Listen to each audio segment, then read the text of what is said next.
to make sure that it fills that gap for the parents of low income that may or may not be able to fully afford it, but yet we're there with the resources to help them get that high quality education they need.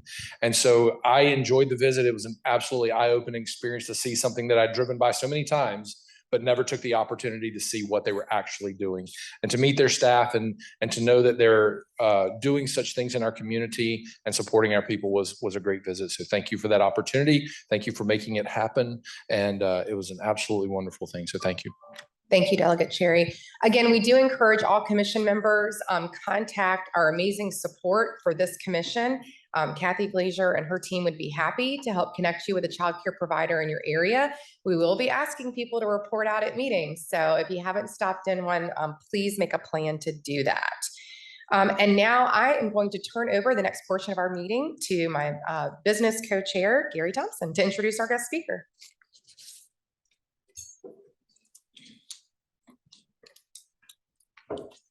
Well, good morning, and thank you, Delegate Coiner.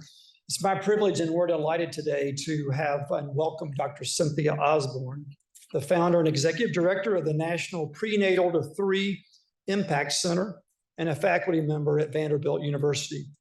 Dr. Osborne is an expert in social policy, poverty and inequality, family and child well-being, and family demographics.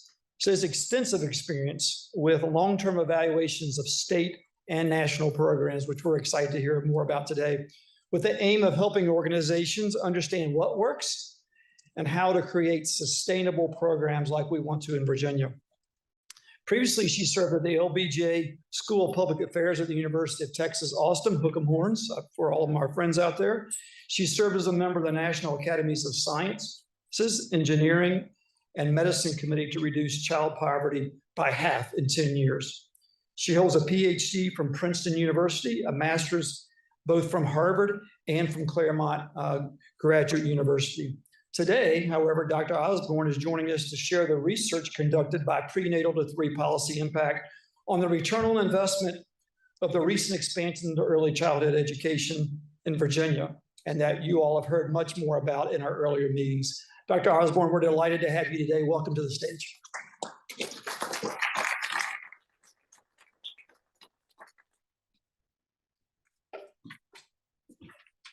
Well, good morning, and thank you so much for the opportunity to be here.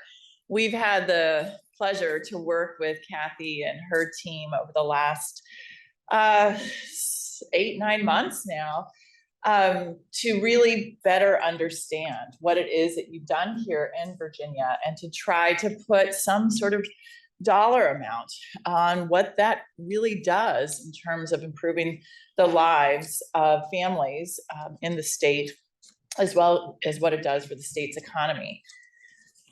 As he said, my name is Cynthia Osborne, and I have the pleasure of directing the Prenatal to 3 Policy Impact Center. And the whole reason that we exist is to be a resource for states as they try to implement the most effective policies that will make it so that children thrive from the start. And I go across the country trying to learn what it is that states are doing. We've identified policies that actually work, and we help states to provide them with the information they need to make the best informed decisions that they can. So to be able to work with you has been a real pleasure. And I hope to do 3 things this morning. I'm going to try to go through what I have to say fairly quickly, because I want to make sure to leave time for questions for all of you. But I want you to understand, again, I know that you all do because you've been appointed to this commission probably for a reason, but I really want you to understand how important the first 3 to 5 years of life are for children's development. We make kids cute because they're tough. If they weren't cute, then we would probably give them all back. But they are really tough in these early years. But it's a very important time period, and I want to make sure to emphasize that a little bit more.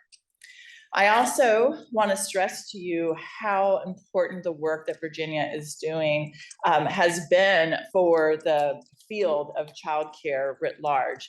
The nation has been looking at you as a leader in this field, and I want to share with you some of the ways that you're truly unique. And then I want to go through what we found when we looked at these additional investments that you've made, the additional over $300 million, and what that's done, not only to put people back to work and allow children access to high quality care, but what it means from a dollars and cents sign for the well-being of these families. So I'm not controlling my slides. I'm going to do some sort of gesture to like move them forward, but Nick is going to be, and hopefully we'll keep up with each other. But Nick, if you want to go to the first slide, that would be great. So again, I'm going to start with why I run a center that's called the Prenatal to 3 Policy Impact Center, and why we really focus on those earliest years. And all of our work builds on decades of the science of the developing child that has clearly identified that these earliest years of development are the most rapid and sensitive period, and really set the stage for all of the subsequent health and well-being that we will experience. And to just kind of put that in perspective, when our babies, our infants and toddlers are so little, in their brains, there are more than 1 million neural connections being made per second, right? It is happening quickly. Our brains are the only organ in our body that is not fully formed when we're born. Our little hearts, our little livers are all just kind of small replicas, but they're functioning exactly the way that they're going to when we're 5 or when we're 50 or when we're 90. But not our brains.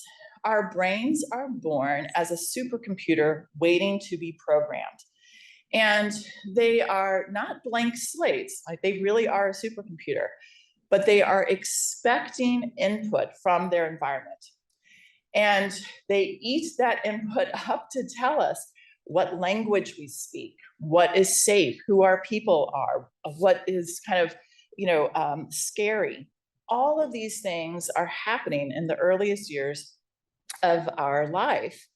And that we are really forming these neural pathways that kind of chart the course for healthy development over our lives. In the next slide, you can see what I mean about this. And many of you are probably familiar with the term plasticity.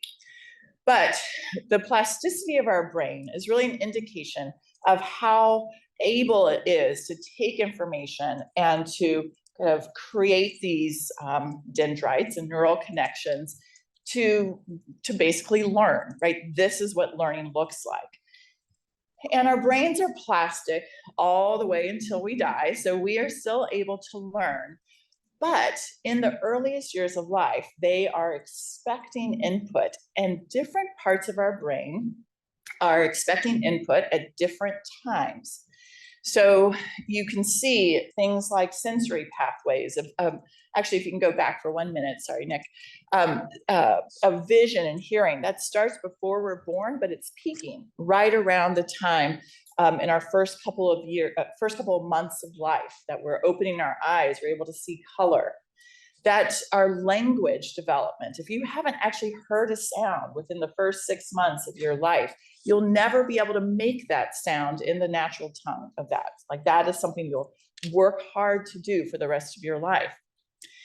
And the last thing that peaks in our life, right, is these higher order cognitive functioning skills. These ability to have patience, to make good decisions, all the things that set us apart from all the other mammals in the world, this prefrontal cortex, that also peaks before 36 months of life. Everything that we learn, that we're going to set the stage for everything, peaks before we are 3 years old. And after that, we can still learn. We can still learn. It just takes more effort. And if you haven't reinforced these sorts of pathways early on, they're competing with the pathways that were reinforced. So when you're exposed to violence or neglect or being yelled at or in a fearful place, your brain is figuring out how to be adaptive to that environment. And the places that it is spending its energy on are those sorts of neural pathways. I know how to read your face, and that looks like you're going to get upset, and I'm going to learn how to deal with that quickly. And it doesn't leave the space for it to do the things that we want it to do, which are so important in that prefrontal cortex of all those skills that we know business leaders are looking for later in life. Kindergarten teachers tell us are so important for kids to be able to come into school with, and so forth. So the first 3 years, that's when it all is happening. And after that, it takes more oxygen, more glucose, all of the energy in our body. And for the kids who didn't get this, you imagine if any of you have taken organic chemistry, and that's a pretty stressful environment because no one's prepared for organic chemistry. And that's what it's like for some of our little kids every day of school, and when they hit kindergarten, and they haven't had these sorts of enriching environments. The thing that matters for our prefrontal cortex is nurturing relationships. And so when we can provide our children with safe, stable, nurturing environments, it really sets the stage for lifelong health and well-being. And when we don't, and Nick, you can go to the slide, you can see the color might be a little hard to see, but there's a green line and then a pink line and a blue line. And those are divided based on children's parents' income level. So higher socioeconomic status, middle, and lower.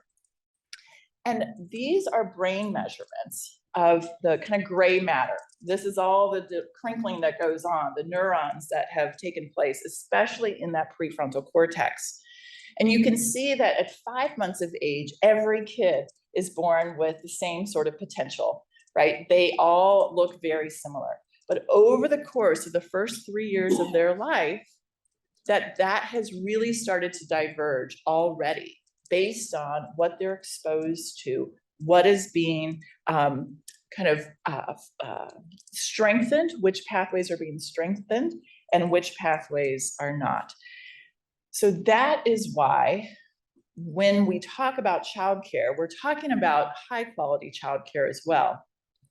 The first time that we ever had real childcare of any quality in this country was right after World War II, or during World War II rather, where women had to go to work because men were at war and we had to make goods and so forth. And, but we had children and we didn't have any place to put these children. And I am not joking with you, but one of the strategies that women would use in certain factories was to swaddle their infants and put them on coat hooks. And they had them so they could see them, you know, they were watching them, but they were working on their factory lines. And that was what childcare looked like. We're not looking to replicate that. And a randomized controlled trial said that probably isn't the best thing to do. Actually, it was not necessary to randomize controlled trial for that. But you can understand that quality really matters here. And that we're not just talking about slots. We are talking about making it so that our kids have a place where they are getting these stimulating, nurturing environments from the start, while their parents have to work. Could you go to the next slide? And then you can kind of go on to the next one too. So I'm not going to spend a lot of time on this because I'm going to go through it in more detail. But the research is really clear about how important it is for families to be able to have access to childcare to allow them to work, and how affordability really makes a huge difference in their what they can choose and what they how much they work and so forth. And so all of this research, by the way, is what guided what we looked at in our studies. But in the next slide, it not only makes it so that it is important for families to be able to afford childcare, but again, that it's of high quality and that they're in these nurturing settings. And that really leads to a host of positive outcomes for them when they are in high quality care, including that they're more likely to show up to formal schooling with those skills that I was talking about that make it so it doesn't feel like organic chemistry to them. But it also does a host of other things of making it so that they're less likely to need special education, they're less likely to be chronically absent and so forth. And I'll go through these again in a little bit more detail. And then the next slide. If you had a copy of the report, you can see this, but we just made this graphic to really show how it all fits together. That when we can combine the access to affordable and high quality care, that it allows parents to have more disposable income. They're spending less on childcare, but they are also able to access childcare and to be able to go to work. Our children are in nurturing environments when they're not with their parents. And this is really helping the parents by reducing their stress level, which we know improves parenting practices. It reduces maltreatment, it reduces neglect. Children are exposed to nurturing environments both at home and at their childcare facility. And this leads to a host of positive outcomes, both of health and well-being, economic outcomes that are both immediate and that last across the life course. All right, if we can go to the next slide. And I do not have to tell you, but our childcare market is in crisis. I teach public policy, and I use the childcare market as an example of a market failure. We cannot provide enough without actual intervention into the market, right? Just left to its own devices. The supply and demand does not work. And although COVID-19 put extreme pressure on this market, it was struggling before the pandemic, and it's going to continue to struggle afterwards without real sorts of attention to this. Families can't afford to pay more. Our teachers need to be paid enough so that they will stay with us, and providers barely make a dime. So this is a place where if we can relieve some pressure, both thinking about it from a supply side and a demand side on the market, that will stabilize the market and allow families to work and allow children to have access to the care that we know that they need. So I don't want to, I can go into all details about this, but I think that you understand how important it is that or how crucial of a moment it is to support the childcare industry. If we go on the next couple of slides, I'm going to move to how Virginia is really making a huge difference in the childcare field and really a national leader. So year over year, you have been increasing your investments in childcare in really thoughtful and intentional ways. Again, dealing both with the affordability issue, dealing with both the supply and demand of childcare, and dealing with the quality issue. And you really stand out for a couple of different things. So one is that you've paid attention to teachers and their ability to actually stay in the profession in important ways. By providing additional stipends, certainly that has been a crucial element to kind of stop the bleeding, but you've also studied that in a way that has helped the rest of the nation understand that this is an effective strategy to retain teachers.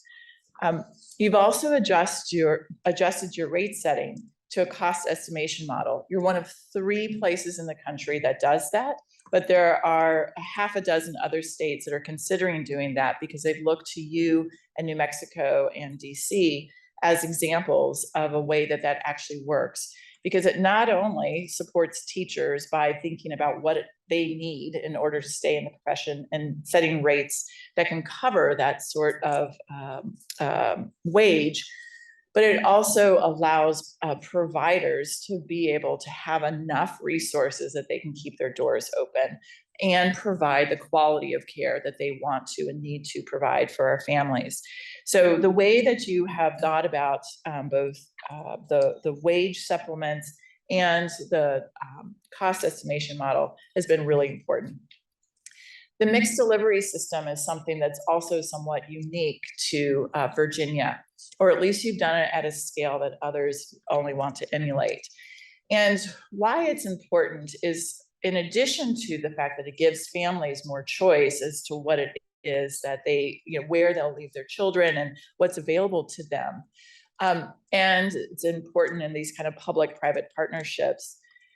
It actually helps providers by giving them some ability to budget. You've also changed, rather than based on attendance, that childcare providers are paid based on enrollment. And again, if I am offering childcare to 3 children who are on subsidies, and 2 of them are sick, and I don't get paid for the days that they come, I can't send 2/3 of a teacher home, right? I can't modify things in that way. I have to continue to provide the services for all the other kids there. But most states that pay just on attendance, you lose that amount for the days that the kid isn't there. So both the mixed delivery, which provides a set of contracted slots, as well as this movement toward enrollment, has been really helpful for providers to be able to keep their doors open. Your emphasis on quality is really somewhat unique. There's been a lot of movement across the country to increase subsidy rates and provide more slots. And although they're not coat hooks with swaddled babies, they're not necessarily focused on the quality issue. And the fact that you have an accountability system that is eyes on to every classroom in the state is just unheard of. But it's what allows you to know that your investment is a good investment, that you're actually getting the type of care for these children that we need. And when you see that we're not, that you're have systems in place to be able to support that. And that is something that other states, again, are really trying to think about how to do, but they have not been able to do that quite as effectively. So there are, you can go to the next slide. There are, other things, and I know that you've heard from Jenna and others who can tell you in greater detail, but when you look across the country, I can tell you when I'm talking to other states and they say, well, what states should we be looking at? I say, well, you should make sure that you're focusing on what Virginia is doing. This additional investment, this $309 million that you have invested, has led to an additional over 11,000 slots for children under age 5, and nearly 4,000 slots for those who are 5 and older. Now, what I'm going to show you on the return on investment is just on those little ones, not the after-school care kids, but everything I show you is kind of an underestimate for what really this $309 million has brought to you. But it's not only those additional slots, that quality initiatives that you've done and the way that you've changed your reimbursement rates for providers, that is kind of transforming the system in ways that goes far beyond just the number of slots. And you can go to the next slide. We know that the federal dollars are ending. October 1st is the first wave of stabilization dollars that are going away. And there are a lot of states out there that will hit a real cliff. That's it. There's no more money. The second wave goes away September 30th, 2024. And we have, the way that the only other place that I see across the country where states are moving forward in a way that Virginia can take note of is finding a permanent funding source. And there are a couple of examples that I can use that are kind of the different extremes, but in New Mexico, they made it a constitutional right for children to have access to high quality care. And they tapped into their permanent land grant fund, which is, they sit on natural oil and gas resources that have land grant. And a portion of that now will go to early care and education. In Louisiana, they've tapped into their sports betting. 25% of their sports betting revenue is put off into an early childhood fund. Also, some of their cannabis revenue. Vermont instituted a payroll tax to take care of its major transformations that they've done recently in childcare. States are tapping into general revenue funds, which is not as sustainable as a new revenue source, but that is something that that Virginia will have to consider of where the revenue sources are. Okay, so those are the first two things. I spend a lot of time telling you why little ones are so important. I could talk a lot longer about how transformative Virginia really has been in this space, especially, so one thing I didn't mention, that is actually really important. So there are a lot of states who said, I'm going to get this temporary source here, and I'm going to get this temporary source here, and I get a little extra here. And I spent a lot of time in Texas, and the way that they decided to spend their money was that they would only raise their rates using permanent increases in the Child Care and Development Block Grant. So they'd raise their rates a little bit, but they use their temporary funds to support some teacher stipends and some provider enhancements, additional supports. And all of those go away October 1st. So they'll have a little bit higher rates, but then they're going to lose everything else. And what Virginia did was use this opportunity to say, we have different pockets of money that are coming in, and we're going to actually create a system that provides high quality, affordable care for families.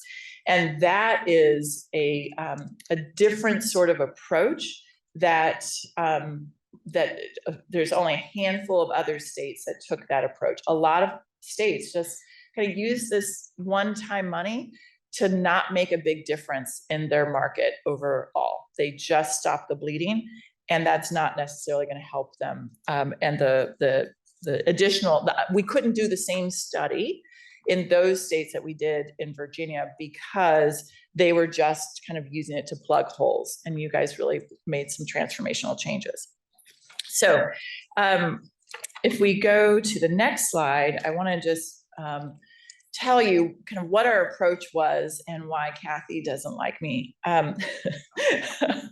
She wishes that we could do more. I'm a researcher, and that's where we kind of start and end, is what does the research actually tell us? What can we say with it, and what can't we? And there are places that I know that we wish that we could have extrapolated beyond what the research told us to draw a firmer conclusion or to put an additional price tag on something. But I just didn't feel comfortable doing that. And so everything you see is a pretty conservative estimate here. But we first looked at what does the research tell us about what does additional investments in childcare get you? And there are a couple of places in which we were able to say, and if families are working more or families have more income, what does that do as well? So a couple of times we could line up the second domino and look at that. And we really thought of these kind of pathways that infographic that I showed you earlier that had all the arrows and boxes. We kind of use that as a guide. So these are the ways that investments in early childcare matter. And then from the most rigorous studies that we could find, we use those estimates. Well, if you make this sort of investment and increase it by this amount, this is kind of the marginal change that you should see. And then we could scale that up using Virginia's actual investments and Virginia's numbers of kids and families and so forth. So we use census data. We used any of the data that we could based on the school system here. Everything is Virginia-based data, but the estimates do come from studies that have been across the country. And if you go to the next slide, there's a lot on here, so it's really hard to see. But again, we're not looking at what the whole $520 million is that you're investing today. What we're looking at is what that additional $309 million has gotten you, based on the fact that it gave over 11,000 more children access to high quality childcare in this 1 year, right? We did not account for the kids, like I said, who are over age 5.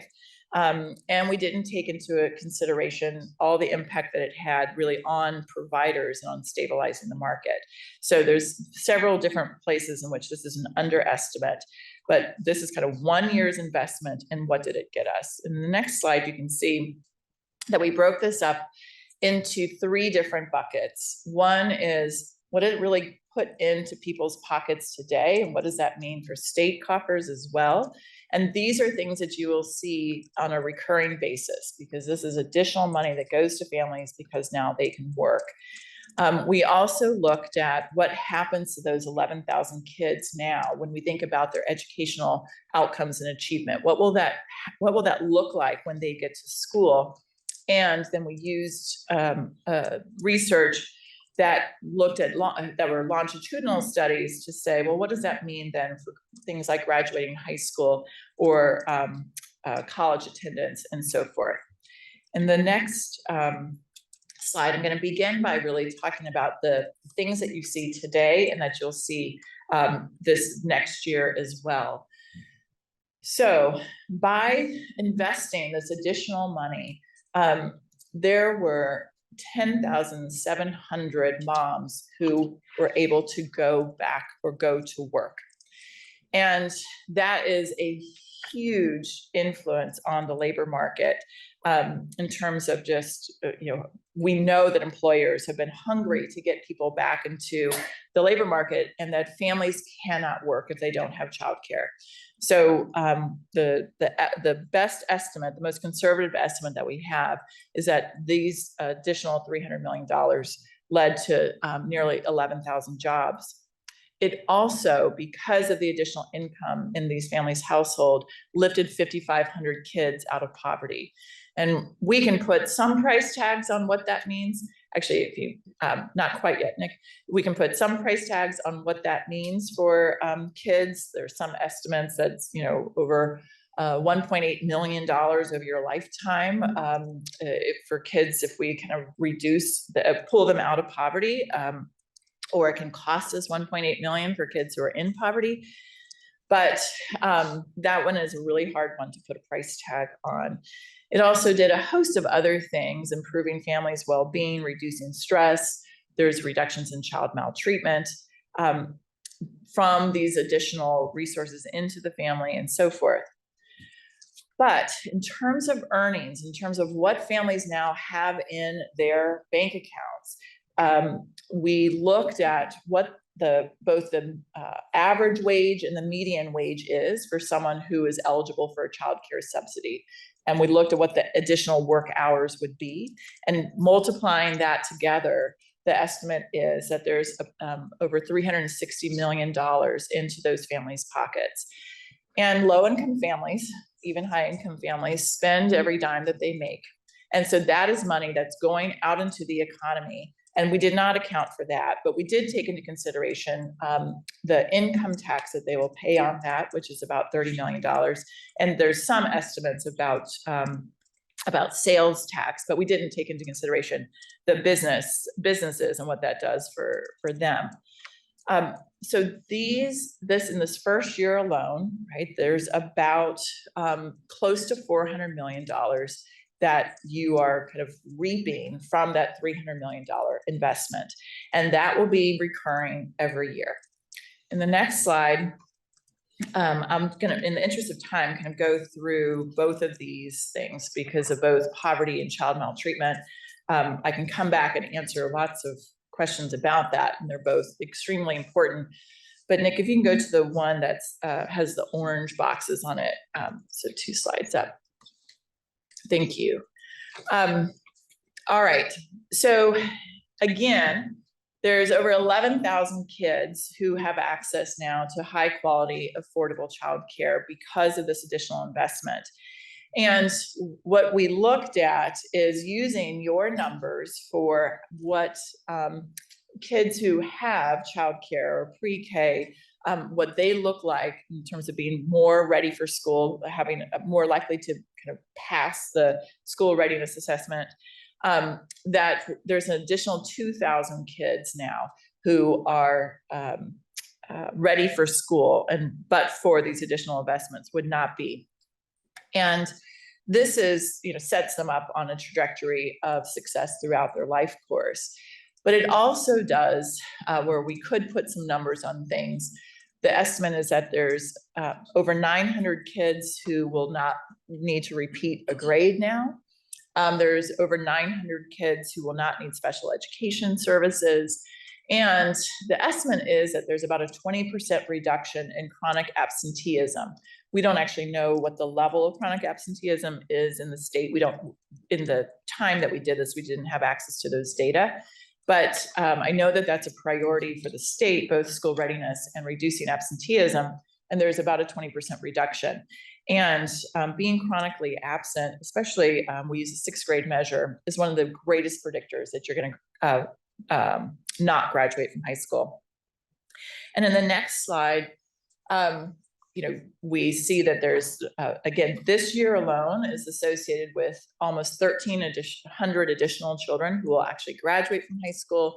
This is going to lead to higher college going and graduation and higher salaries across their life course. In the next slide, we tried to put some dollar amounts to these things. And I know that,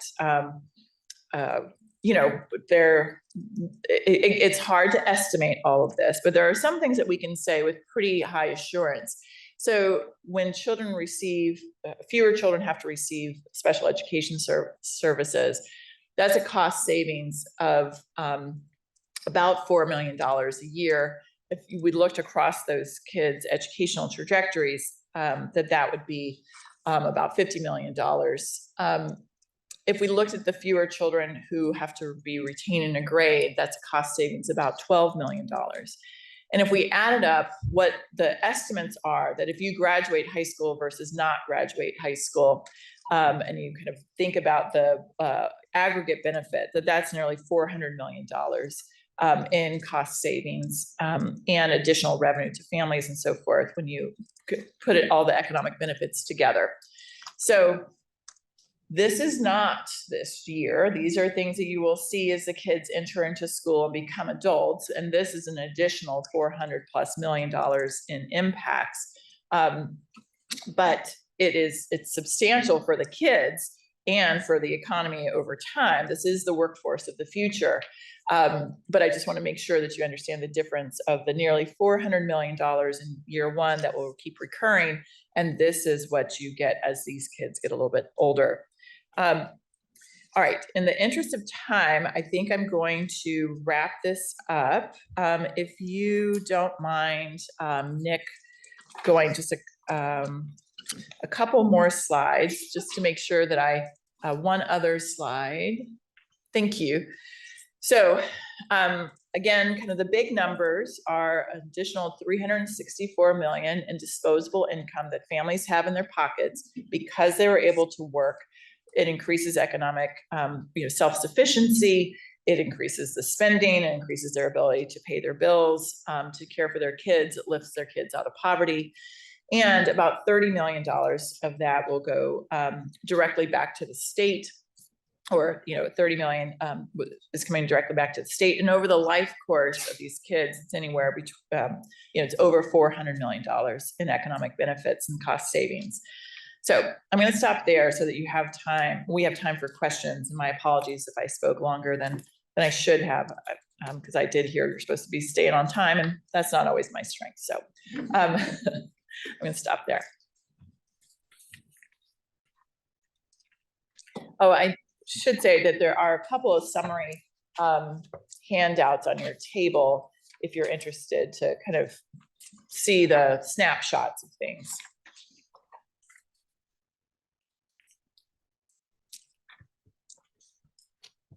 Hi, I'm John Saley. I'm an LCSW, and I'm just sitting here wondering if we can track Medicaid cost for mental health and medical health for young children that are very, very high, even compared to these numbers. I would think that making these improvements, reducing the social determinants of health factors, these kids are not going to be as sick.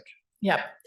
No, that's not something that we were able to include into this, but I think that you're right, that would be another avenue of, there's probably potential cost savings there that are, again, we can put some dollar amounts to them of what they actually cost us to care for kids. But again, there's an additional part of if you're healthier, that leads to a better life over time too. So there's some of those kind of more difficult to assess, but we didn't include the Medicaid costs in this analysis. But really good, great point.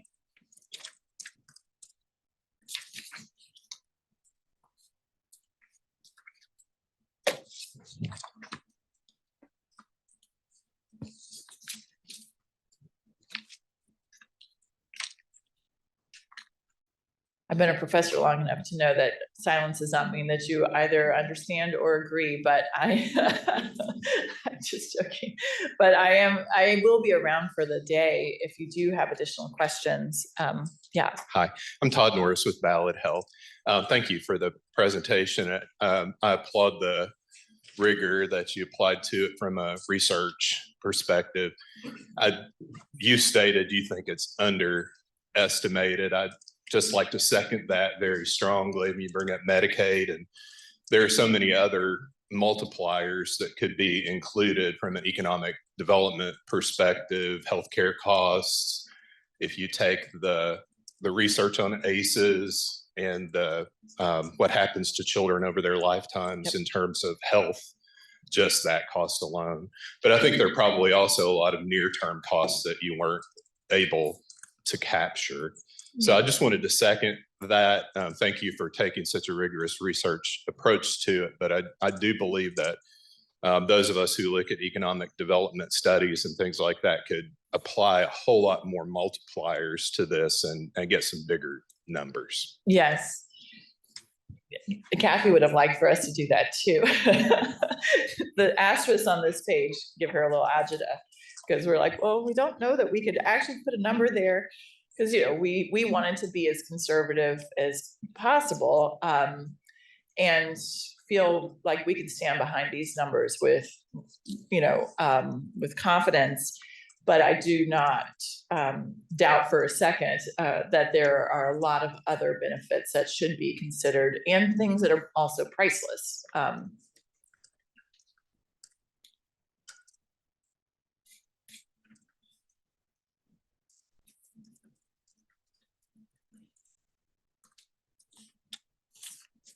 Okay, well, thank you for your time. I really appreciate it.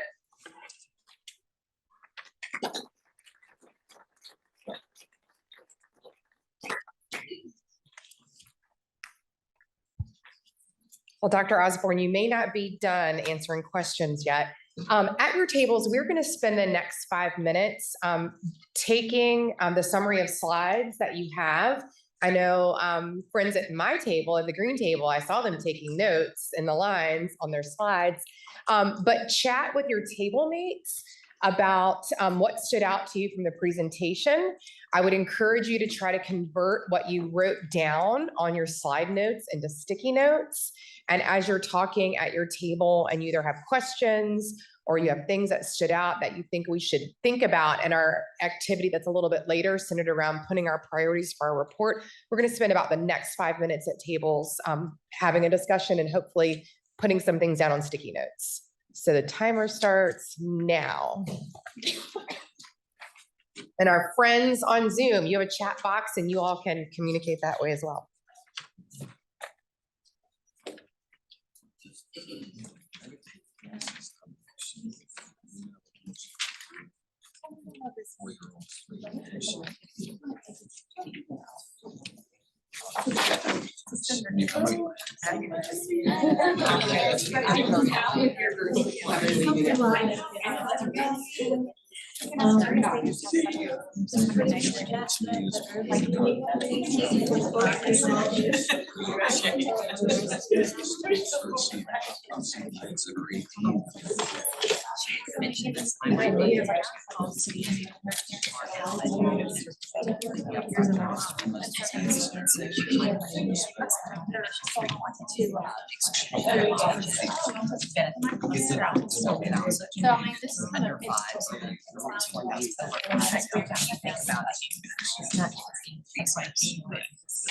Similar investment or just slight addition to the investment. And it's just someone that's not scale. And so you're not talking about organizations.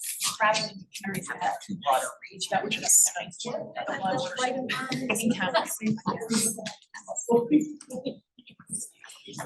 economic development side is really interesting. that's coming out of the education. You know, what else? The interest in 10,000. Yeah, I think she just extended that. Put a job.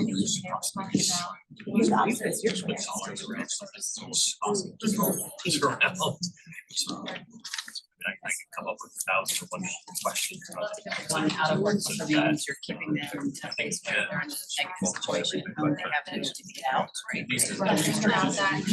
Yeah. So the good thing about that is So relationship with the It's impossible to try to. Straightforward, everyone happier. trying to translate. There's a gap in what 309.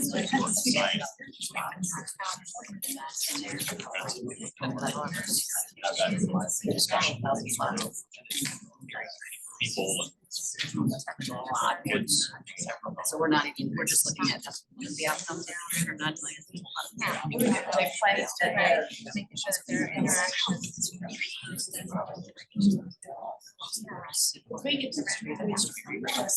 So that number. That's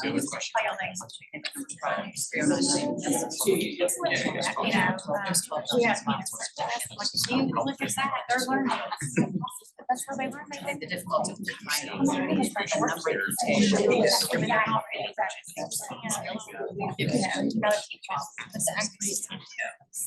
We have the prospect. Right.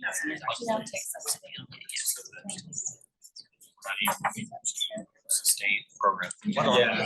I don't know, this is what this will continue to do, basically, I don't know, I saw context is that we have my team's team, so we and so they had a lot of these they had development delays, they had speech delays, they neglected background. So, you know, our job is to speed and, you know, they were the 1% of the money. not their speech. I'm just saying part of the outcome. So, you know, they was. You might. It's not needed anymore. But this is. So you spent. It's both, you know, waiting the month. So that's one of the things that in terms of money. And not all cases, you know, make this you have a health plan.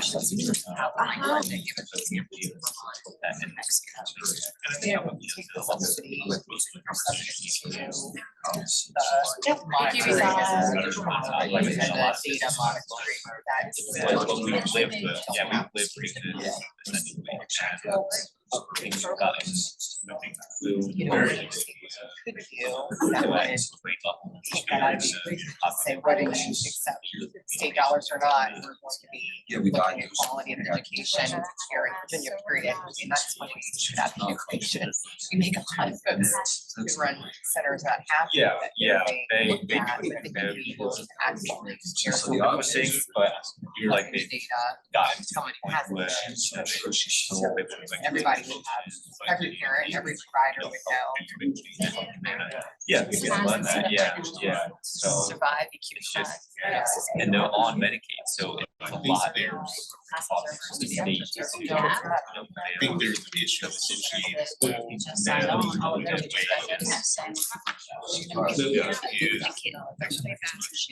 Well, I know the first 2 weeks are like the group stuff, and I was able to that talked about. The only reason I it was a week, it's like, they were 5, what, and 9.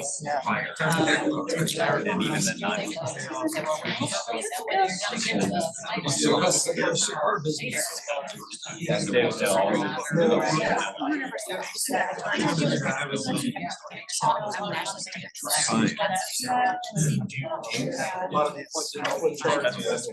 But yeah, it was a hot solution.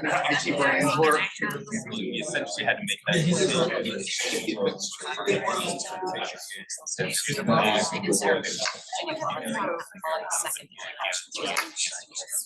Is that right? It's actually. Very well done.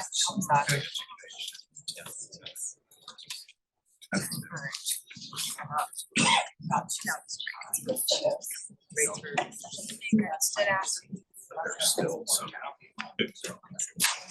I would double check that. And then do we have an idea? You were talking about how many students could be served. Served. 75 million cash outstanding. How many students services?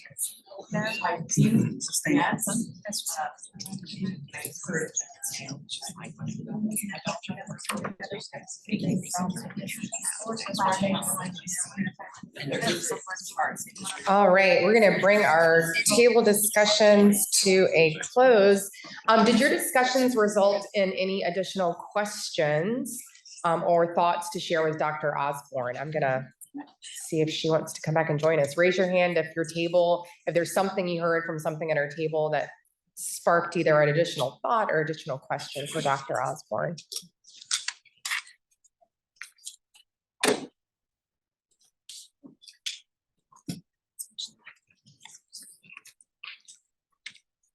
Yeah, that's really loud, sorry. Yeah, thank you. So one of the things that our table was discussing was that a lot of the presentations up until now have really talked about where additive programs to what Virginia is already doing, right? And so we've got a fundamental system in place, and what more can we do? What's the return on investment if we do more? And this was, I think, the first time that it really dawned on us with that fiscal cliff that we had the potential of actually going backwards. And I guess, in talking to our speaker, it's a potential gap of about $275 million. And so I guess from my perspective, I would love to be able to push Virginia's programs forward, but I would really hate to see us fall backwards. And so, as a priority, we need to make sure that we're protecting what we have and that we have a plan for filling that $275 million gap, because otherwise we're going to be backtracking and losing services to a good proportion of those 11,000 children. So that's what we talked about. I don't know if you want to elaborate a little bit more, but it seems to be something that needs to pop in terms of things that are on our immediate needs, and quite honestly, something that the governor could address in his upcoming budget. Well, I think that Jenna, who is here, is in a much better position to really articulate how much will be lost and what the impact that will be than I am. But yes, you can look at this in two ways of what our study shows. It's either a really positive story about how when you brought an additional $309 million to the childcare industry, you did incredible things that will have a huge impact on those 11,000 plus families. It's also a tale of warning that if you, this is what's at risk of going away, all of these benefits to children and families today and across their life course, if we don't at least maintain that investment, much less do more. So it can be looked at as a half empty or half full, but it is certainly at risk of going away with the funding cliff.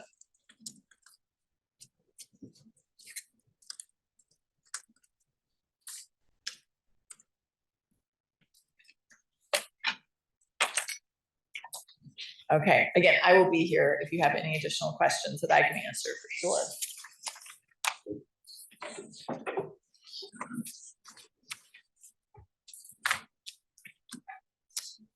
Thank you, Dr. Osborne. We're going to shift into the next section of our agenda, which is talking about our challenges and opportunities ahead. After that, we will be picking up lunch, and then we're going to keep working. So this next section, I'm going to be highlighting our funding and our slots in coming years and talking about really highlighting in the report that we saw the potential return on the investments that we've made and have been made in early childhood. And I think we can all agree we've seen very positive results from the investments that have been made. So today, again, we are going to be focusing on our priorities that will allow us to continue providing quality, affordable childcare for families across the Commonwealth. And so some questions to think about, and it might help you even as we are all talking, because you're going to hear from myself, you will hear from Senator Locke, and you will hear from Gary Thompson in this section that's sort of setting some of the framework around our conversations for later. I encourage you just to glance at the worksheets that are over on the wall, and they sort of highlight some key topics where we're going to be doing an exercise later, putting up our priorities. So think about these questions. Where will and how will we make the most of our investments in the early years? How are we going to look at generating savings and returns for years to come? How are we going to focus on parent demand and really listening and being able to respond to what parents want from childcare in their community? How do we respond to parents' needs, both in terms of affordability, quality? How will we leverage our current investments to be able to continue providing services?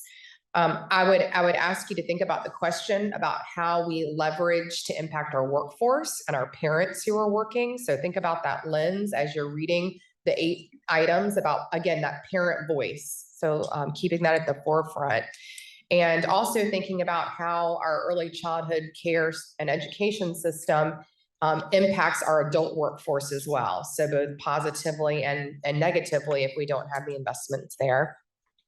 As we head into the next part of the meeting, we are going to be reviewing all of these priorities with the charts that you see over here. And we're going to be discussing how we get to our final draft report. That is our goal today before we leave. Don't worry, if you're not a writer, we're not going to ask you to write sections of the report. But our goal today, as you listen to the rest of my remarks and Senator Locke and Gary Thompson, is once we do this activity over here, we're going to be putting up on these boards things that we agree and can build consensus around should be in that final report as priorities under each of these headings. These headings come from our discussions we've already had in this space. So that's what we'll be doing. So I encourage you to write on those Post-it notes because that's how we're going to get there. We will figure out our priorities and recommendations for action, and that will include our recommendations for financing the early childhood system, as that is a priority charge of our commission. In order to do that, we are going to, again, need to keep asking those tough questions. So as you're working at your tables together on these charts, please utilize the folks in the room who are deeper dive experts on the finance piece. So Dr. Osborne is here. We have Jenna Conway, if you need her, from the department, who can help answer department level questions. If you turn around and you look in the back of the room, we have all sorts of folks who are here, and you can feel free in your tables to pull them in and out of your conversations. Every person who's here today is a resource for you. So if you're here in the audience and you didn't think you'd be put to work, if you're here, you care. So someone might come and ask you a question to help put a sticky note up on the board. To that end, we did request data from the Department of Education with the most up-to-date numbers on how we are expending current funds, what will be available in the next biennium, and what that means in terms of access to quality early childhood care and education services across the Commonwealth. So everyone should have a chart in your packet. It looks like this, so pull it out so that you know what that looks like. I'm just going to go over it briefly. You can use this during your group priority exercise later. Again, if you have questions about it, I did point out a few folks who can help provide some details, and they can move around from work group to work group as we're doing this work.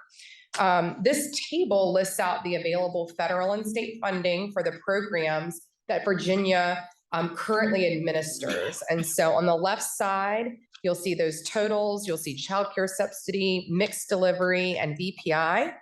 On the right-hand side, it then lists how many children from birth to age 5 can be served with that funding.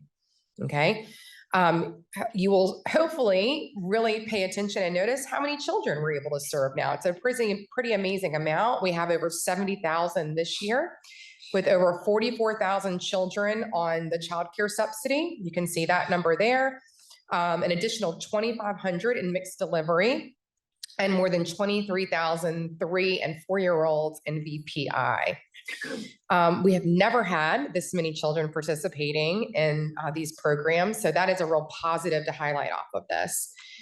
We are also at a point where we're seeing a lot of growth in family demand and family voice and choice, and parents really going out and looking at the different options that best meet their needs. And again, wanting to ensure that we have availability of programs that parents are at the forefront of making choices for their family. And also looking at our chart, we can see that, parents who are earning more income does mean greater tax revenues. And so again, back to Dr. Osborne's point about one of those positive returns on our investments. So most of the growth that we've seen from parent demand is in the private sector. We were really lucky to have at our table folks who have experience in the private sector side. Most families are choosing private community-based settings, such as child care centers in their neighborhood and community, or family day home providers, as the choices that best meet their needs. But they are relying on public funding to make those options accessible and affordable. So we, again, hopefully at your table, you had similar conversations about folks who are accepting those subsidies and what it's doing to open up opportunities for families to have choices closer to home. Families have also talked with us about appreciating those programs and knowing that because those public funds are being taken, we are monitoring quality and the data that comes with being able to monitor the education that's being provided in care. Since 2021, the Virginia's budget has required the Department of Education to improve the child care subsidy and mixed delivery programs to better meet the needs of working families. And that includes increasing the number of slots based on family demand and preference. So again, if you look up on that chart, one of the items is meeting the demand needs of parents. So be thinking about how we make that a priority as we're looking and reflecting on where we go from here. We have a challenge, though, when we look at Virginia's projection to serve 47,000 children in the child care subsidy and mixed delivery this year. Because of that demand, being able, with twice as many kids being served immediately prior to the pandemic, the challenge to keep up with that demand. So if you look at the columns for the next 2 fiscal years in this chart, fiscal year 25 and fiscal year 26, there is a significant drop in funding due to the federal pandemic relief resources no longer being available. And so we do have a significant number of our children who are currently benefiting from that federal funding that would stand to lose care without that federal funding being replaced. And so that is a direct impact on working families. It's roughly 37,000 working parents that would be impacted in that space. You will also see on table 3, you should have on the back of your sheet, if you flip it over, it'll give you some key assumptions. So if you have questions about what we assumed in those numbers, the back of that sheet is extremely important. You can see the key assumptions for table 1 for child care subsidy program, mixed delivery, and VPI. You can also see the key assumptions used for table 2 and the key assumptions used for table 3. And so you can start to look in that table 3 on the impact on workers and the disruptions that they would face if they did not have those childcare slots available. So again, a really important document for us to use as we're working through these charts later.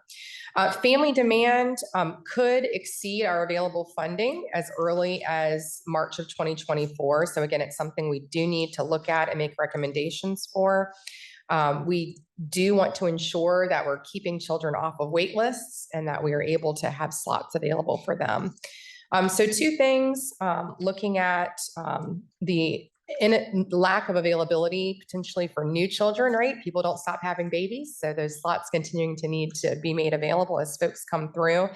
And looking at just in next year, at the beginning of the year alone, we could possibly face up to 3,600 children losing those vouchers. So real-time numbers, we can walk around the room as you're working your tables and talk about those real-time numbers that would happen based on projections in dollars going away from federal funding. Because we do provide stable and sustainable funding for VPI, that is the one program there would be no impact on because we are not relying on federal dollars for that program. So I would encourage you to consider that as you're looking at the numbers and what that means in terms of how we allocate our funding for those slots and where they are and are not being used. We would also take a look at the fact that we have systems in place. If you look at the charts that we put over there and you see the things that should be priorities in the system, looking at how we build on that for the child care subsidy and mixed delivery programs, since there's a significant amount of federal funding that's going into those slots today. So I'm going to invite my esteemed colleague, Senator Mamie Locke, to come up. Senator Locke is going to emphasize and highlight for us the key values that are at the focus of our commission and what those key values mean for the priorities that we're going to outline in our exercise in just a few minutes. Thank you, Senator Locke.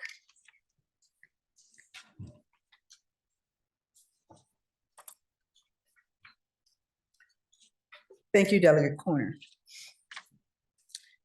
Good morning.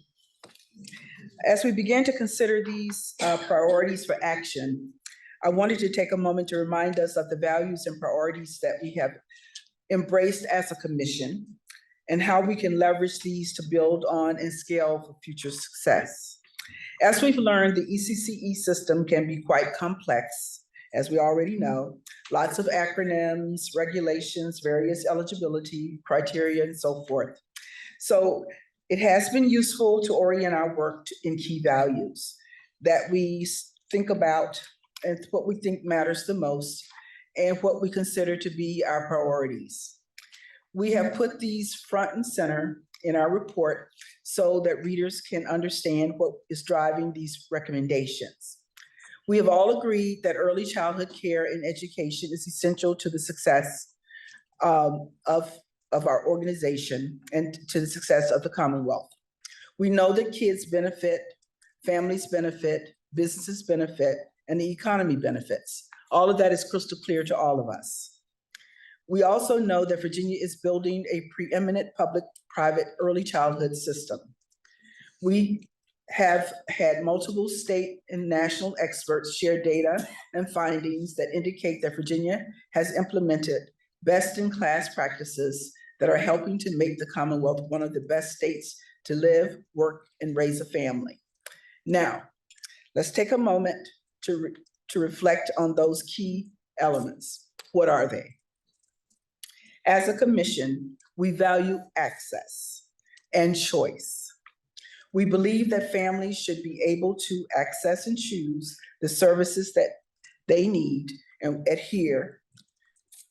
Excuse me, my voice is leaving me. We believe that families should be able to access and choose the services they need and where and when they need it. We have acknowledged that, thank you, I do need this.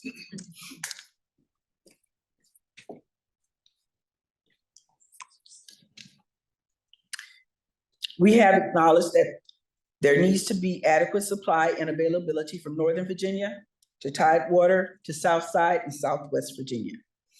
As a commission, we value affordability. We saw a chart at our July meeting that showed that early childhood costs more than college. Can we believe that? No matter where you go in the state, we believe that families need to be able to afford high quality ECCE services, no matter where they live or what their background is. Families should not have to spend more than 7% of their household income on childcare costs. Families are already struggling with high costs of living, inflation, and other barriers, and unaffordable childcare often leads to no childcare because parents just have to stay home and cannot work, which is a loss for that family, that employer, and the Virginia economy. As a commission, we value quality, and we know quality depends on the early childhood workforce. We have made great strides in the last few years to fund our public and private programs based on the cost of quality of what it actually costs to meet health, safety, and learning expectations. We are leading the nation in this work, and this helps ensure that programs have the resources to deliver high-impact experiences that support school readiness and recruit and retain talented early educators to effectively engage with young children. As a teacher myself, I know that talent is what drives success. We don't equip our public and private programs to compete for the best talent. We will never see the outcomes we want for young children.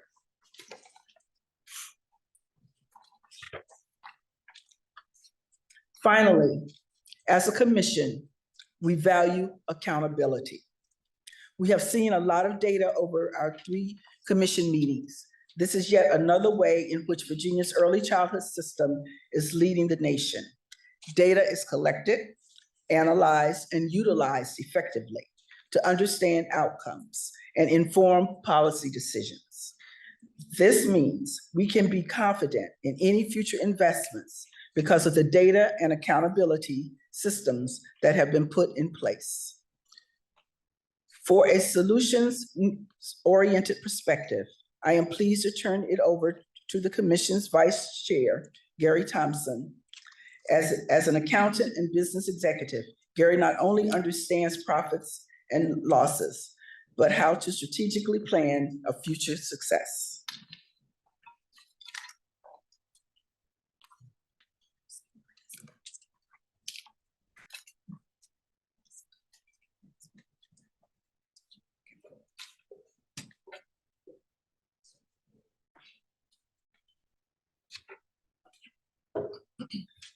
Well, now that you all know I'm an accountant, I'll start with that, right? It's not a knock-knock joke.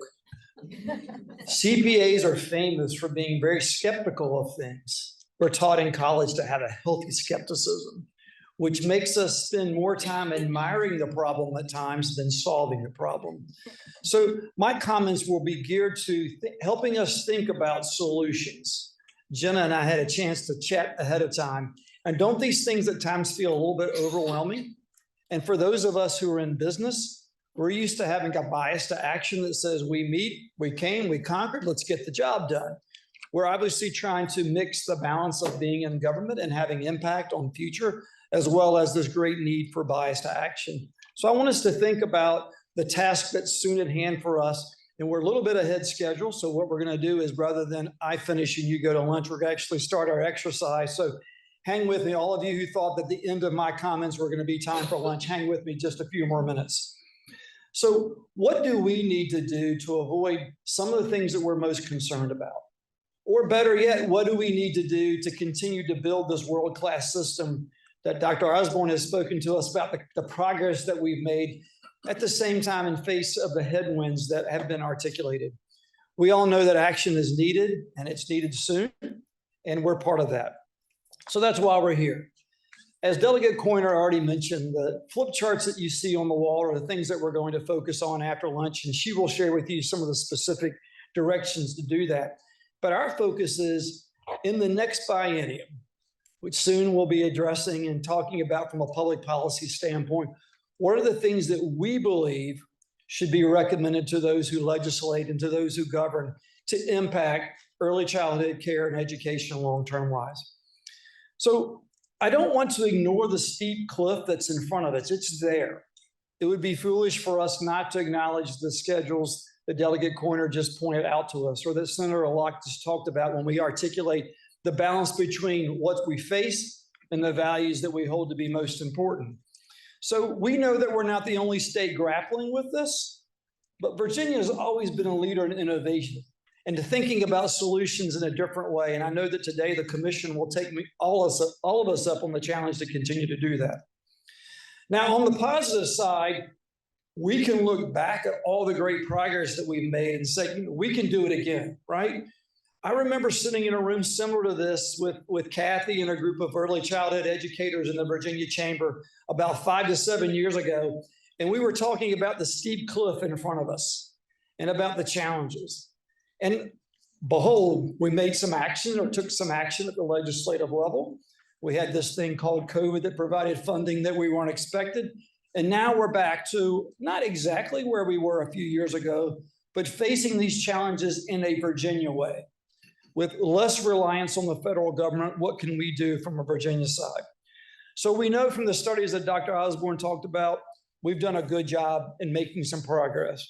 We also know that Virginia is a solid state when it comes to financial matters. Our AAA rating, thanks to the work of our legislators and others in the room, members of the administration, we're on a good, solid financial footing. We have leaders both in government and in business who realize that we have a tradition of working together to solve problems.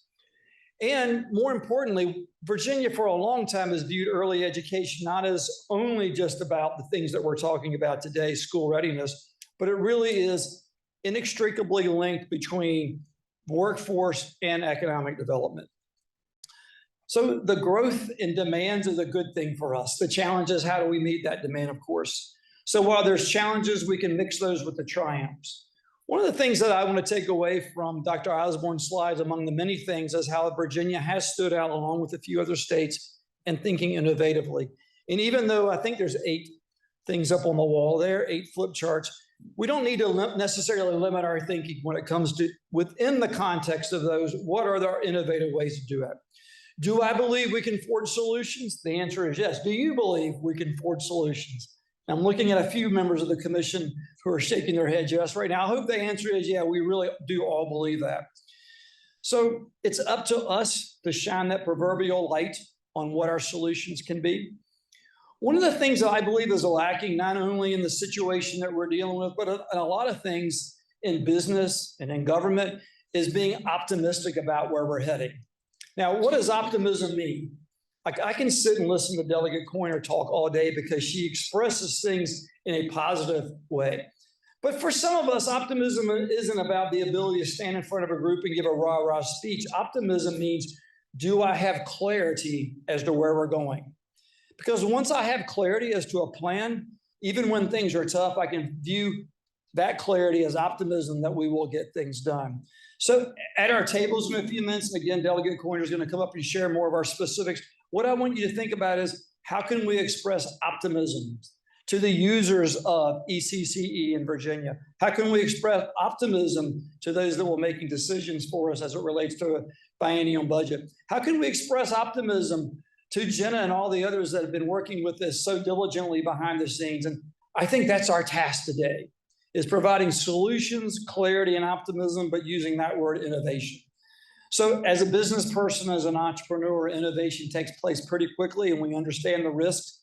And again, how do we balance the need to move at a reasonable pace, but do so with a lot of clarity? So I want to challenge us to, anyone ever watch the movie Men in Black? This is my takeaway, Kathy. I'm straying from the script. Anybody ever watch that? Yeah, you all have. Just, I know you don't want to admit it.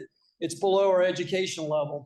But what's the one thing that would happen frequently in that movie? If you wanted to clear their mind of everything they remembered, they flashed the light, right? Remember the little thing that they flash a light with? So part of this is, we don't want to forget everything that we've talked about, but don't limit your thinking.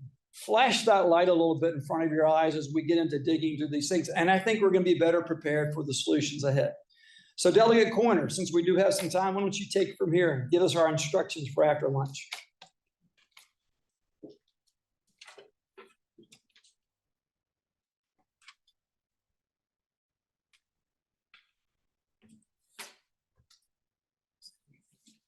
I don't know about you all, but I love when meetings are ahead of schedule. So kudos to everybody. You won't tell what you do with your free time that maybe we create between the end of our meeting and 2 o'clock. So let's get to work, shall we? Yes. Yes. I heard everybody say yes. All right. We're going to go ahead and get started with our activity. And then we will break at the point in time we were going to for lunch. I'm going to do a little movement around the room so that we have people at each table who can be hounders of sticky notes, okay? That's what your job's gonna be if I call you out. So we are going to have our blue table. The blue table, you are going to start focused around the first whiteboard, building on strong fundamentals. So for those of you like myself who left your eyeglasses in the car, although Delegate Cherry offered to go get them for me, the first whiteboard is build on strong fundamentals, leverage the strong fundamentals of Virginia's existing early childhood care and education system that have been recognized by national experts. So blue table, Dr. Coons, I'm going to have be the leader of sticky notes for your group from that. And again, you can pull anybody in the room that you want over to ask questions or to help you get some starting point ideas for sticky notes. Again, these would be priorities. And we're trying to write our paper off of this, right? So we're putting our ideas, our priorities, and what you would want on a paragraph in our final report included. That's what your goal is. All right, the next group will be our green table. I'm going to come back and join you, so I will volunteer to be our note taker.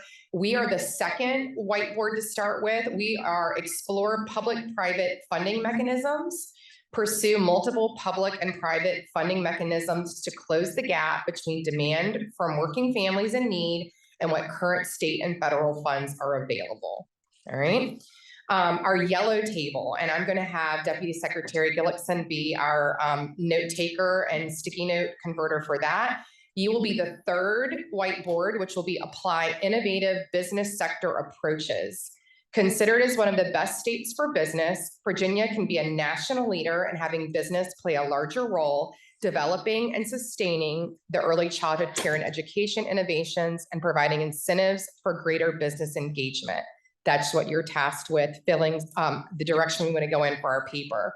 For our red table, I am going to ask Jenna Conway to come and join that table to be our note taker.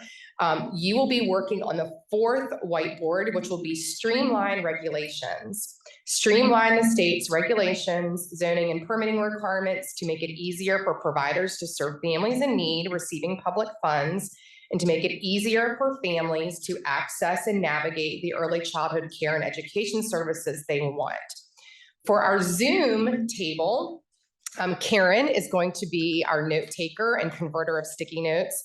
You will start with our fifth whiteboard, which is address workforce challenges, maintain and expand effective existing efforts that directly address teacher shortages and other persistent workforce challenges.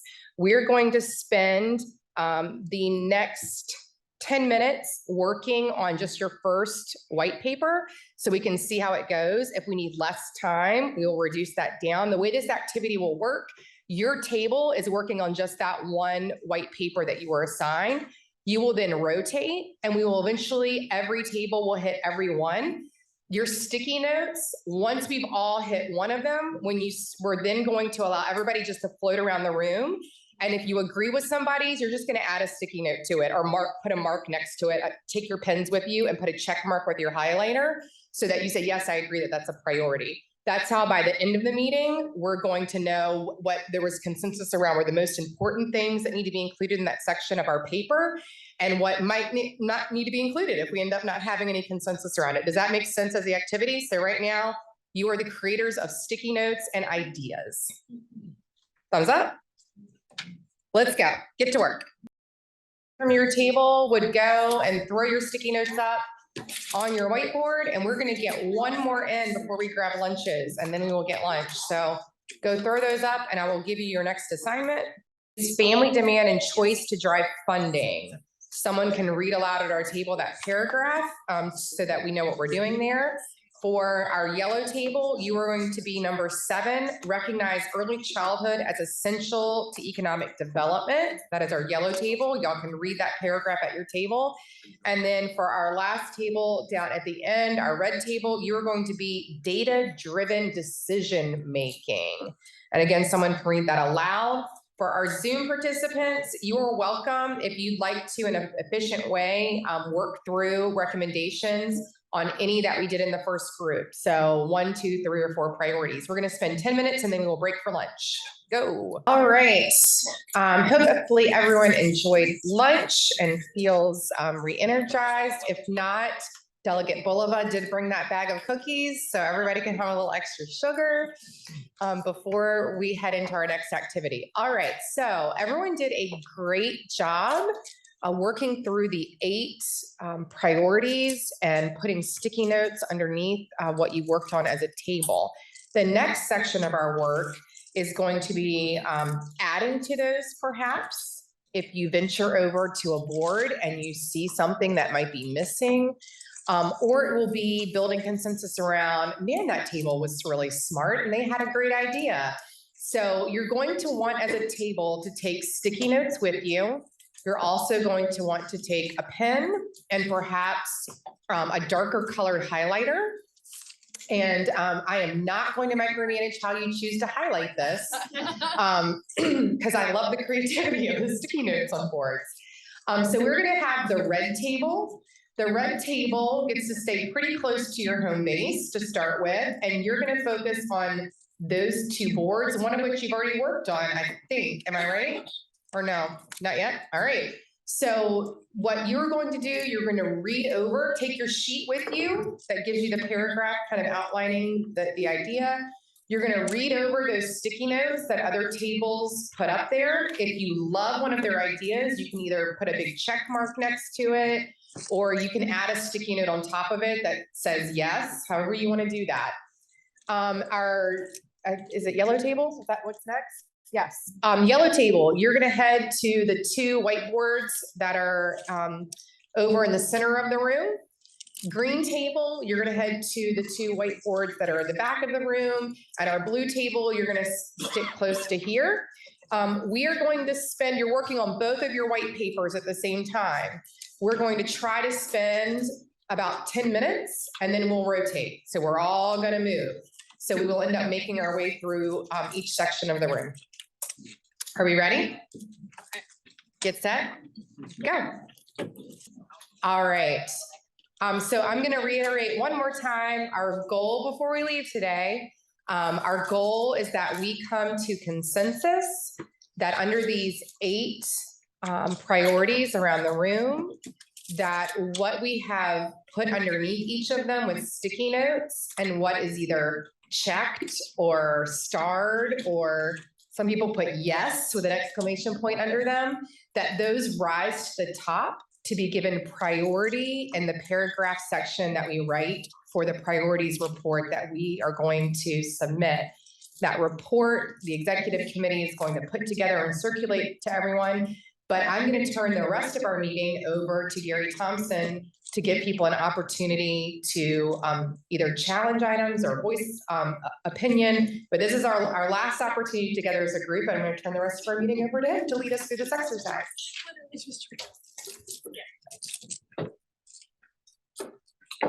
Thank you, Delegate Corner. I recently had the opportunity to officiate a wedding. And as I was doing the wedding plan, but I'm a CPA, I already admitted that it was a fluke, but I said, do you want me to say, anyone here want to speak now, forever hold your peace? To which they said, no, we do not want to say that. But this is the section where we come to speak now or forever hold your peace. We don't literally mean that. But as Carrie mentioned, just from the opportunity for you to give us some final feedback, there's 2 things I want us to do in the next 10 minutes. First of all, I'm going to give you the questions that you see on the agenda to ask at your table. And those questions are, how must Virginia weigh cost versus anticipated return? How can Virginia lead the nation? How can we come to a consensus on the ranked priorities? We'd love to have your input using the Post-it notes that you have. So contemplate that at your table. Secondly, during that same time frame, if you want to make one more walk around the room, you're welcome to do that. I realize it gets a little crowded as we're trying to elbow our way in to give comments, but please do that. Just from an anticipation standpoint, and this may help you as you think about walking around or the comments that you'll make on the Post-it notes. The plan is to take all of these things and over in the short run, I won't commit to a time frame because October 1st is just around the corner. We'll work as an executive committee on drafting and making some sense of all this. and get that back to you. So this opportunity in the next 10 minutes, any final thoughts to those specific questions that are on your agenda? Any final walk around? This is your chance. So let's begin that now. It looks like it's 1:22, so we'll go to about 1:32, and then we'll have an opportunity for any final comments, and then we'll go into public comments. So take about 10 minutes. Thanks. In preparation for the day, a few of the members of the commission were asked to come prepared to speak to a few of the priorities. And we realized at some point we skipped over that section. So this seems like a really good time to go ahead and allow those who are prepared to speak to priorities. And at the conclusion of that, we'll have a few kind of an open mic, if you will, for anyone else. So I'm going to go in the order that I have. Then Todd, you're first on my list. So with a microphone to circulate around, there you go. Congratulations. Todd, just comments on priority. Prepare you, Edmund, you're next. So if anyone needs more preparation time, that's who's next. Yeah, go ahead, thanks. Todd. I've observed your brilliance in the last 4 hours, so you didn't need any prep time. Okay. Yeah, right.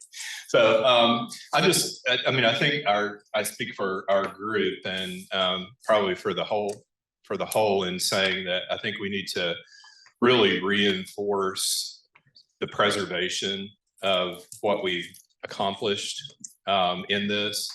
There may be opportunities at some point to grow and expand, but it seems like a big enough lift to really reinforce the priorities that have been set by the Commonwealth for what's needed, that have been encoded into legislation, that reinforce finding funds to continue what's already being done within the Commonwealth, and then to build on that over time. So I think, that's probably the most obvious. I'm good at stating the obvious. That's probably the most obvious key takeaway for the whole time that we've had together. Thanks, Todd. Edmund Hughes. Well, good afternoon. Again, my name is Edmund Hughes, and I'm the Chief Human Resources Officer for HII, Huntington Ingalls Industries. We have about 43,000 employees in the US and around the world. And so when we talk about childcare, it's extremely important. It's important for the attraction and the retention of our workforce. As a company, we view it as a workforce development issue. The 0 to 3-year-olds that you're talking about, whose brains develop mostly within the first 3 years, 15 years from now, they're going to be our employees. So we can invest now, or we can determine what that investment's really going to be in the future. We don't know the price of that investment 15 years from now. So as a member of the commission, I fully support our activities. I think we can have a meaningful impact. I think we need to make the decisions to invest now because we know what the price would be. We don't know that price 15 years from now. So I know that there are some very difficult decisions that have to be made, but I think to move Virginia to the front of the line and to be viewed as best in class, we need to make that investment now. Thank you, Edmund.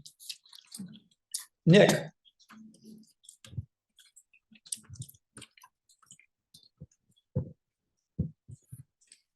Thank you. My name is Nicholas Palacio. I feel like I have to get over here a little bit. And I am on the parent advisory for the Virginia Promise Partnership.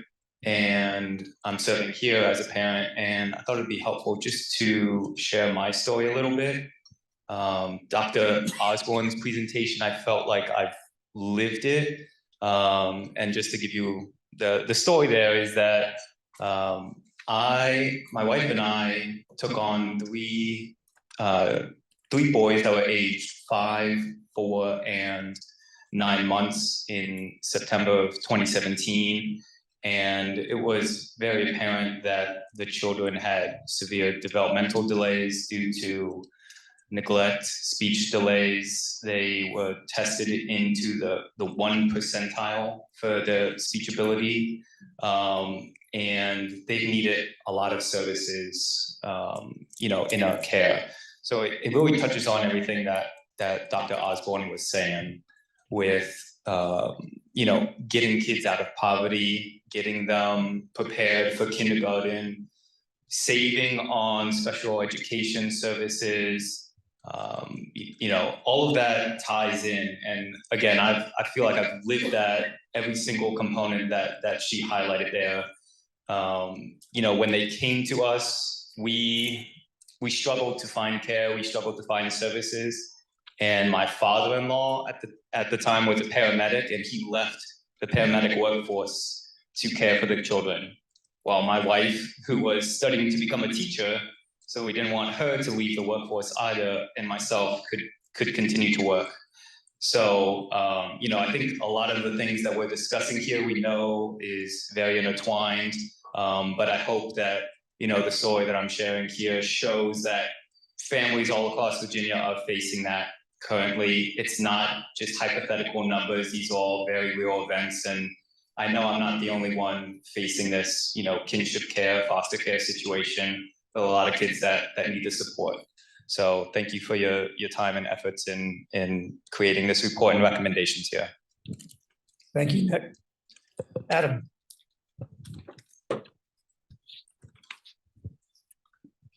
I think it's working. I'll just come up here.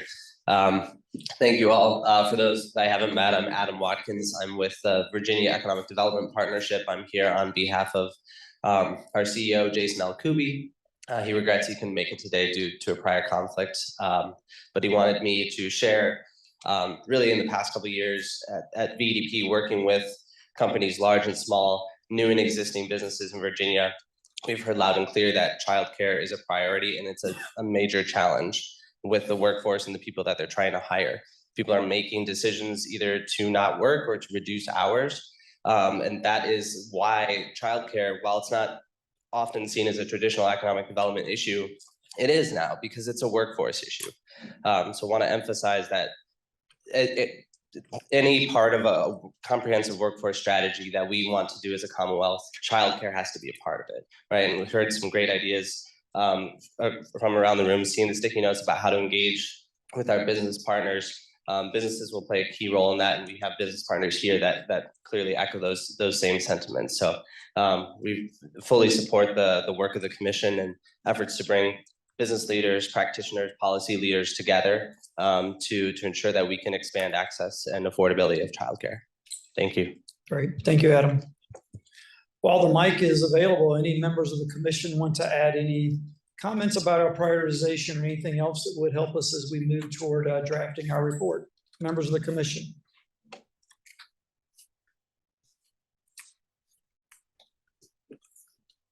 See, Dr. Osborne, just wasn't you today, right? We are privileged to have a few members from the public who wish to speak today. My apologies if I pronounced any names wrong when we do this. The first is, I think it's Tom Smith. Tom? And we'll bring a microphone to you. Good afternoon. I'm Tom Smith. I'm with the Virginia Association of School Superintendents. And in talking to Karen, she felt it might be helpful for us to again come and tell you how strong our support is for this process.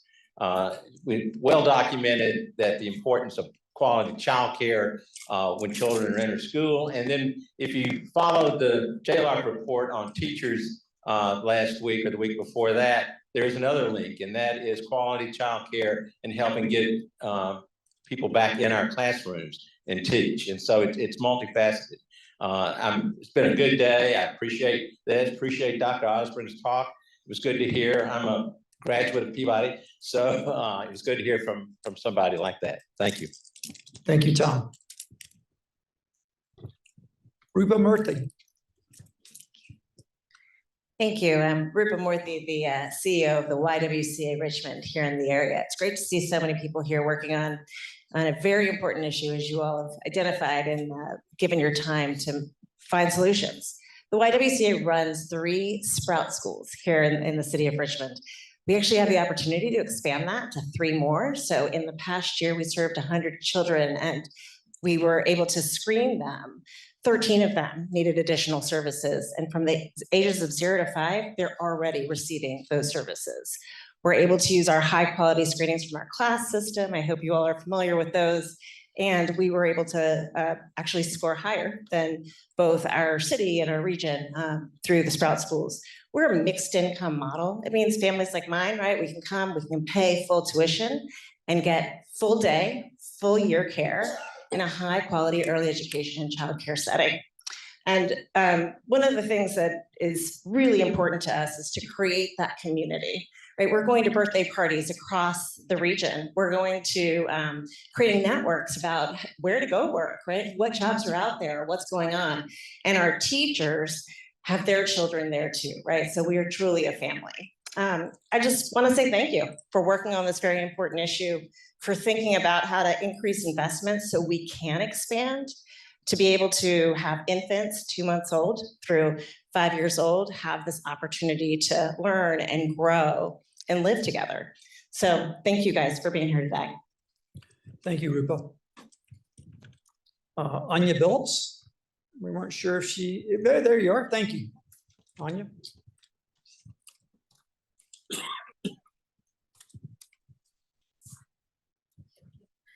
Hi, my name is Anya Billups, and I'm here as a parent of my child. His name is Amir, and he's in the mixed delivery program. I have 2 kids. We all live in Richmond, and Amir has autism, and it's been challenging trying to find him childcare. He hasn't been accepted in a couple of places because of his diagnosis, and he has speech needs, social skills, food aversions. He has communication needs, and with the mixed delivery program, we have been able to find somewhere that has worked with him and has been working with his toileting issues because he is not potty trained and he is 3, and they have been giving him accommodations. And also the unrestricted residency, because we live in Richmond and the program he goes to is in Henrico, and it is full day, full year. So I'm able to work now. I was working part-time. Now I'm working full-time and going to school, and it's really been helpful for me and my family. Anya, thanks so much for being here, and we're here working because of you. And so thank you for being willing to express that today. Thank you so much. Keith Martin from the Virginia Chamber. Good afternoon. Hi, my name is Keith Martin with Virginia Chamber of Commerce. I'm also here to thank you for the work that you are doing. Looking around the room, I think many of you are familiar with what Virginia Chamber calls the Blueprint Virginia. We are on our 3rd iteration of the Blueprint, where we survey over 7,000 businesses from around the Commonwealth, every industry, every region, and ask them, what are the top issues that businesses are concerned with? And I know it's no surprise to everyone here, but by far, not even close, the #1 issue is workforce, workforce, workforce. But in 2021, we did the latest iteration of Blueprint. 3 new issues had arisen that was identified as something that might impact our economic competitiveness. And I'm sure this is no surprise to you. Right after the pandemic, supply chain, housing, and access to affordable childcare. And for the 3rd leg, we really do appreciate your work here, because we're hearing from employers like Adam has identified. They're saying, this is very helpful as far as retention and attracting workers. It also affects their productivity. In addition to that, as Adam mentioned, we're seeing it where it impacts our economic competitiveness. So for the first 2 iterations of Blueprint, and we've done this for 12 years now, Edmund had mentioned, quality early childhood education was key and is still part of Blueprint. But the pandemic really exposed the need for childcare and how important it is for our businesses and how important it is for economic competitiveness. So your recommendations here, we're looking forward to working with you, the business community, to try to engage and address some of these issues, because we know other states are working on these issues as well. So thank you. Great. Thank you, Keith. Distributed in your packages and emailed out last night were additionally some letters that you received. So hopefully you've had a chance to review those letters from people who are supporting what we're doing. So we're thankful for that as well. As I mentioned before we began this section, some of the hard work will take place over the next few days to try to take all of your information priorities synthesize it into a draft report. So stay tuned for that. We'll definitely need and want your input on that, and probably a pretty quick turnaround on some of that as well. Additionally, a few people have asked, when do we meet again? There should be a should be a calendar request already on your schedule for December. While we compressed 3 meetings in a short period of time to meet the October deadline, we're not finished. We still have a lot of work to do over a period of time. So we'll look forward to some interchange over the next few weeks as we review the report and receive your feedback. And then we'll look forward to a collaborative time at a meeting in December. Finally, just want to say thanks to the members of the commission, thanks to the members of the Senate, the House, the governor's administration for making this a priority for the members of the public and those interested, and particularly to the staff who worked so diligently to put all these aspects of this meeting together. And of course, finally to Dr. Osborne for being here today. So my thanks to each of you, and stay tuned. There'll be more, and thanks for your hard work today. Have a good rest of your day.